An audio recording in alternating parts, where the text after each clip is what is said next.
जय किशन राजपूत जी, टुंडला, उत्तर प्रदेश से। गुरुदेव, आपके चरणों में सादर चरण स्पर्श। महर्षि, आगामी पीढ़ी एवं वर्तमान पीढ़ी में विचारधारा का मिलन न होना एवं संस्कारों के विलुप्त हो जाने से परिवार विच्छेद कैसे रोका जाए? अब प्रयास तो यही कर रहे हैं। अध्यात्म ही एक प्रयास है जिसके द्वारा बुद्धि को शुद्ध किया जा सकता है, और शुद्ध बुद्धि ठीक निर्णय करती है। अगर ड्राइवर नशे में हो तो खुद मरेगा, दूसरे को मारेगा, होगा ना।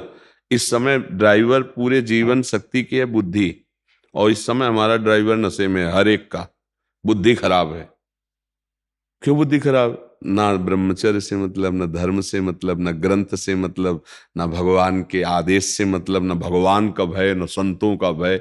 कोई भय रह गया है? जो मनावे खाओ, जो मनावे पियो, जो मनावे भोगो, जैसे मनावे चलो। और आज की समाज में ऐसे व्यवहार बनते चले जा रहे हैं। आप कह रहे हो समाज जुड़े और समाज सही ढंग से चल पावे। अब एक वो संबंध, live in relation, live live in relation. अब आप विचार करो जरा, इसे क्या कहते हैं, थोड़ा सूक्ष्मता से विचार करो। हम तो इसको जानते नहीं, लेकिन जैसा बताया गया, क्या ऐसा ही है कि जैसे हमारा मन आया तो महीना 2 महीना आपके पास रख लिया, पास रह गए, और इसके बाद कह दिया कि हमारी तुम्हारी मित्रता नहीं रही, तो ऐसा ही है? हाँ जी, है? ऐसा ही। अब उसका क्या होगा? जिसको तुम महीना 2 महीना अपने पास रखे, अब उसका क्या होगा? उसके चरित्र का क्या होगा? उसका जीवन क्या होगा? तो ऐसे तो फिर बहुत ही गंदा समाज का स्वरूप आ जाएगा। नहीं आ जाएगा? मान लो आपने किसी को स्वीकार किया, तो अब आजीवन स्वीकार कीजिए। कोई पसंद की चीज है कि भाई हम, अगर हमको अनुकूल लगेगा तो फिर नहीं तुम छोड़ देंगे। ये कोई मतलब होटल की सामान है क्या? अरे जीवन चरित्र है, अपना जीवन है। तो अब हमारी समाज कैसे सुधरेगी, आप बताओ भैया। इसे तो पास कर दिया गया है, नहीं पास कर दिया गया। अच्छा, और आज हम इस बच्चे के साथ, 10 दिन के बाद ब्रेकअप इस बच्चे के साथ, 10 दिन ब्रेकअप इस बच्ची के साथ, 10 दिन ब्रेकअप इस बच्ची के साथ। ये क्या है? ये गृहस्थ धर्म में कैसे मन लगेगा? कैसे वो गृहस्थी में जुड़ेगा? तो अब बताओ, अगर तुम्हारा ये स्वभाव पहले से बन गया नवीन अवस्था में, ब्रेकअप फ्रेंड, ब्रेकअप फ्रेंड, यही स्वभाव रहेगा आगे भी। क्या पति प्रेम होगा? क्या पत्नी प्रेम होगा? क्या दोनों का जीवन गृहस्थ में सही ढंग से चल पाएगा? नहीं चल पाएगा। वो आपको ऐसे अंगूठा दिखा के कि आपको जैसा चलना चलिए, आप हमारे जीवन में हस्तक्षेप नहीं करेंगे। अब एक ही मकान में रह रहे हो और दोनों की दिशा अलग अलग है, कैसा जीवन रहेगा? सोचो कैसा जीवन। तभी तो ये सब बड़ा विचित्र। अब जो इस समय मलिनता बुद्धि की बढ़ती चली जा रही है, उसको समझ नहीं रहे। तो हर एक की बुद्धि ड्राइवर है, और ये ड्राइवर नशे में है। इसको बहुत जल्दी ठीक करो, नहीं ठोक देगा कहीं ना कहीं। कोई न कोई ऐसे आचरण बनेंगे, जीवन बर्बाद हो जाएगा। आज कैसे जोड़ा जा सकता है? कैसे जोड़ा जा सकता है? एक परिवार कैसे समृद्ध और सुखी रह सकता है? बहुत कठिनता आ गई है। आज का समय ऐसा है, सोचो, माता पिता का पुत्र सयाना होता है, सोचते बहू आए और हम सुखी हो जाए, हमारा बेटा हमारा परिवार चलाए। और आज बहू आते कि फोन से भी बात नहीं कर सकते माता पिता। अब क्या शिक्षा है? एक ही पक्ष नहीं है, सब पक्षों में बच्चों की बुद्धि इतनी खराब हो गई। तो अब जोड़ना, केवल बुद्धि को पहले शुद्ध करना होगा। अच्छा, जिसके चरित्र दूषित है, बुद्धि दूषित है, वो कैसे निर्णय कर पावे कि सत्य किसे कहते हैं, असत्य किसे? एक बच्चा मां से सुरक्षित नहीं, एक बेटी पिता से सुरक्षित नहीं, पति पत्नी में अविश्वास जागृत है, पिता पुत्र में। ये क्या मतलब? कैसे गृहस्थी में रह सकते, कैसे सुखपूर्वक रह सकते? एक परिवार से बेटी आ रही, पूरे परिवार उसे स्वागत से हृदय मान करके रखे, वो इस नवीन परिवार को अपना घर समझे, अपने माता पिता समझे, अपने पति के जितने भी संबंधी उनको सुखी करे, इससे पति प्रेम प्राप्त हो। ये तब आएगा जब चरित्र पवित्र है, विचार पवित्र है, बुद्धि पवित्र है। अब तो समय ऐसा बदलता जा रहा है कि बहुत विचित्र है। हम पूर्व में जो जीवन, गांव का जीवन, जो पूर्व का जीवन, अगर मतलब पहले पुराने जमाने में अगर उनसे पूछा जाए कि आप अपने पति का नाम बताओ, तो उनके लिए भारी समस्या थी कि अपने पति का नाम कैसे। तो अगर लड़का बच्चा है ना, तो कहे अपने पापा का नाम बता दो ना। कितनी मर्यादा कि अपने पति के नाम उच्चारण करने में उनको, हाँ, और पत्नी को अर्धांगिनी समझा जाता, अपना आधांग। जैसे हमारा दाहिनांग ऐसे बायांग, पत्नी को ऐसे प्यार। तो वो गृहस्थी, हाँ, साधु सेवा, नाम जप, अतिथि सेवा, धर्म पूर्वक कमाई, वो सुख पूर्वक गृहस्थी में भगवत प्राप्त हो जाते, सुख पूर्वक तरते। अब आज तो बड़ा मुश्किल है ये समझ पाना कि पता नहीं जो आ रहा है या जिसको हम स्वीकार कर रहे हैं जीवन का हालत क्या करेगा। क्योंकि किस दिमाग का, गोरे पीले तो बहुत है, लेकिन अंदर अपवित्रता जो बुद्धि की है, तो विश्वास खत्म हो चुका है, एक दूसरे के प्रति विश्वास की बड़ी अवहेलना है। अब कैसे बात बनेगी, कैसे? मतलब जैसे कोई जेल में रहे तो कैसा उसको सुख मिलेगा, ऐसे वो गृहस्थी हो जाती है जहां पति पत्नी में प्रेम नहीं, जहां परिवार में प्रेम नहीं, वो एक जेल जैसा होता है, कलह, अशांति, झगड़ा। अब कैसे जोड़ा जाए भाई, आप बताओ कैसे जोड़ा जा सकता है? बिना धर्म के, बिना अध्यात्म के बुद्धि शुद्ध नहीं होती, और अशुद्ध बुद्धि अधर्म से ही जुड़ेगी, धर्म से तो जुड़ेगी नहीं। बड़ा, आप लोग तो सब संसार में देख रहे हैं ना, हम कह रहे हैं अगर ड्राइवर नशे में ठोक देगा गाड़ी। महाराज जी, आजकल एक एक चीज और हो रही है, हमने अब समाज ने अपना आदर्श उन लोगों को बना रखा है जिनके ऐसे चलता है, बहुत जनसाधारण नहीं नहीं, तरीके से। ये भारत है, ये हॉलैंड, इंग्लैंड, अमेरिका नहीं है, ये भारत है। ये धर्म प्रधान देश है, ये चरित्र प्रधान देश है। किसी देश में यति सती महर्षि यहीं के जाके विस्तार करते हैं, ध्यान रखना, यहीं के जाके विस्तार करते हैं पूरे जहां विश्व में। नहीं तो यहाँ का ब्रह्म ऋषि, यहाँ की नारी, यहाँ का पातिव्रत, यहाँ का धर्म आदर्श रहा है। हमारे आदर्श कोई नहीं हो सकते। भारत आदर्श देश रहा है, भारत हर विधान का आदर्श रहा है। ये शांति प्रिय, धर्म प्रिय देश है, शांति प्रिय देश है, ये धर्म प्रिय देश है। अगर वो फंस भी गया दुश्मन और वो ऐसे कर दिया तो ये छोड़ देगा, और वो उसका गला काट देगा। अगर छोड़ दिया तो उसका वो गला काट, ऐसा है भारत। क्यों? आप अगर वो ऐसे कर दिया तो इतना दयावान है कि वो अपनी हानि ना देख करके उसको छोड़ देगा। धर्म प्रिय देश है हम। विदेश हमारा आदर्श नहीं हो सकते, भारतीयों का आदर्श विदेश नहीं हो सकता, ध्यान रखना। हमारा आदर्श स्वयं धर्म है। भारत एक धर्म, यहां बाहर के आके धर्म की शिक्षा लेते हैं, यहां से ब्रह्म ऋषि जाके धर्म की शिक्षा देते हैं। आज हम बाहर वाला अपना रहे ना कि 4 दिन तुम्हारे पास, 4 दिन तुम्हारे पास, 4 दिन तुम्हारे पास, जीवन कट गया। ये हमारे भारत का नहीं। महाराज जी, उस साहित्य को पढ़ा या सुना जाए तभी तो आदर्श में आए। आज जिन्होंने सुना वो बैठे हैं, हाँ, और आगे तो वही उनका कह रहे हैं कि जीवन जब सफल तक अध्यात्म को, अच्छा देखो कितना जीवन की पवित्रता देखो। जैसे हम आप दोस्ती कर ली, अब आजीवन हम आप हैं, कितना सुंदर प्यार है, कितना रोज हमारा आनंद बढ़ेगा कि एक दूसरे प्रेम से अब हम देख रहे हैं कि वो उससे फिर उससे, तो क्या आपका चरित्र होगा, क्या आपका जीवन होगा? तो मतलब कितना कड़ुआ जीवन है, कितना मतलब त्याज्य जीवन है, इसे ग्रहण करना चाहिए।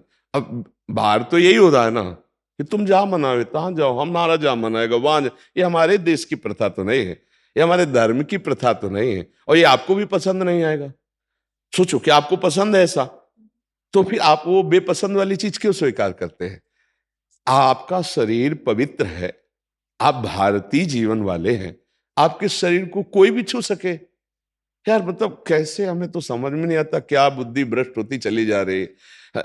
हमारा शरीर पवित्र है तो हमारे जहां हमारा जाना होगा, कुल परंपरागत पवित्रता, विचार पवित्र, हम गर्व से कह तो सकते हैं मेरा बेटा है। क्यों? जब आपका चरित्र ही पवित्र नहीं है तो कैसे, फिर कैसे? अब इन बातों को बहुत कड़ुआ समझा जाएगा। तुम्हारा गर्लफ्रेंड, बॉयफ्रेंड, ये लिव इन रिलेशन, ये जो चल रहा है, ये हमारे समाज को चौपट करेगा।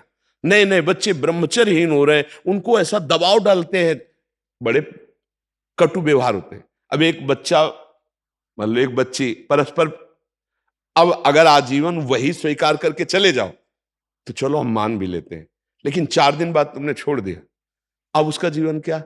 अब वो दूसरे को, उसने 4 दिन, अब उसका जीवन क्या? हमारे धर्म में उसको क्या बोलेंगे? व्यभिचारी तो बोला जाता है। व्यभिचारी को क्या कहते हैं? कोई अच्छा चरित्रवान थोड़ी कहते हैं। तो आज ये व्यभिचारी तो बढ़ रहा है, इसे कोई फ्रेंड कहते हैं। हम मानते हैं, हम आप फ्रेंड कर दोस्ती करते हैं, पर आजीवन तब तो मानेंगे ना। अब मान लो बच्चा बच्ची प्रेम करे, हम कहते ठीक है, मान लिया युग धर्म के अनुसार तुम करो प्रेम, लेकिन एक से करो और आजीवन पहले चयन कर लो, और दोनों आजीवन चयन करके माता पिता गुरुजनों का आशीर्वाद लेके पाणी ग्रहण करो। सा ये क्या यार, ये कौन सा चरित्र है? तो वैसा तो ना बच्चे समझ रहे क्योंकि नई अवस्था है, और ना बच्चियां समझ रही, नई अवस्था है। फिर जीवन जब खोखला हो जाता है, फिर क्या? जीवन का आनंद चरित्र की पवित्रता से है, ये हमारी समाज समझे। हम विदेशी नहीं हैं, हम भारतीय हैं, हमारा चरित्र ही पूजा जाता है। तुम दूसरों के चरित्र को अच्छा चाहते हो लेकिन अपना चरित्र बिगाड़ते हो, कैसे बने? आप जैसे मान लो आप है, पुरुष है, आप चाहोगे चरित्रवान लड़की मिले, तो आप लौट कर थोड़ा अपनी तरफ देखिए आपका चरित्र कैसा है। तो हम अपने चरित्रों को सुरक्षित रखें तो हम भारतीयों का सब हृदय जुड़ जाएगा। नहीं तो ऐसे नहीं है। जब धर्म से चलेगा तो पूरा परिवार भागवती। धर्म एक सुख प्रदान करने वाली वस्तु है। आज ये कौन जान रहा है धर्म किसे कहते हैं? कौन जान रहा है चरित्र किसे कहते हैं? रुपया तो कभी भी मिल जाएगा, चरित्र वापस आएगा। एक बार चरित्र दूषित हो गया अपने जीवन का, अब रुपया तो चला गया तो हम और कमा लेंगे, लेकिन चरित्र अब कहां लाएंगे? जीवन दूषित हो गया। जीवन की पवित्रता को आज खिलवाड़ समझा जाता है। इसीलिए भाई अब हमारा तो यही एक मत है कि अगर अध्यात्म को जाना जाए, शास्त्रों को सुना जाए, धर्म को जाना जाए, उस पर चला जाए, तो अब भी सुधार हो जाता है। बड़े से बड़े पतित को भी हमारा धर्म स्वीकार करके पावन करने की सामर्थ्य रखता है। बड़े बड़े हिंसक चोर बेविचारी महात्मा बन गए, तो अब भी सुधार हो जाए यदि अध्यात्म को समझा जाए, धर्म को समझा जाए और प्रभु का आश्रय लिया जाए। ये मनमानी आचरण बंद हो, किसी का तो भय माने। न भगवान का भय है, न धर्म का भय है, न गुरुजनों का भय है। किसका भय मान रहा? जो मना है सो करता चला जा रहा है, किसी को कोई भय नहीं मान रहा। इसीलिए धर्म का भय ना होने के कारण सब बिगाड़ हो रहा है। क्यों भाई, तुम्हारे मन में कोई है आज कि और कोई रास्ता है? किसका प्रश्न था? है कोई रास्ता आपके में? मोबाइल फोन का एक परिवार में कम से कम प्रयोग हो, ऐसा नोजन हो।